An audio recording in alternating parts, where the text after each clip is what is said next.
اللہ الرحمن الرحیم۔ السلام علیکم۔ سنو، تم نماز کیوں نہیں پڑھتی ہو؟ یار پڑھ تو لیتی ہوں کبھی کبھی، میں پوچھ رہی ہوں باقاعدگی سے کیوں نہیں پڑھتی ہو؟ تمہیں تو نماز قرآن کی کوئی فکر ہی نہیں ہے۔ یار پتہ ہے کیا، میرے گناہ بہت ہیں، یہ نماز قرآن سے میری بخشش نہیں ہونی ہے۔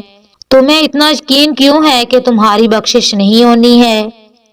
میں نے زندگی میں اتنے اچھے کام تو کیے ہی نہیں، گناہ کی لمبی فرصت ہے، تو پھر میں نے نماز روزے کا کیا کرنا؟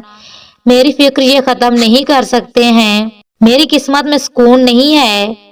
غم تو یہ ہے کہ ہم گناہ کرتے ہیں اور ڈھیٹ ہو جاتے ہیں۔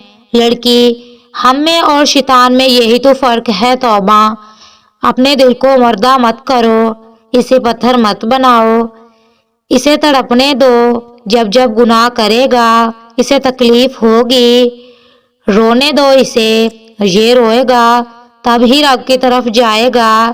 جیسے بچے غلطی کرتے ہیں، جب اسے چوٹ لگتی ہے تو وہ روتا ہوا اپنی ماں کے پاس جاتا ہے۔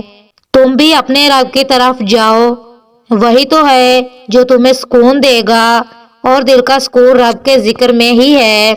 نماز کی پابندی کرو بھائیو بہنوں، نماز مرتے دم تک معاف نہیں ہے۔ جزاک اللہ۔ مزید ویڈیوز کے لیے ہمارے چینل کو لائک سبسکرائب کریں۔ شکریہ۔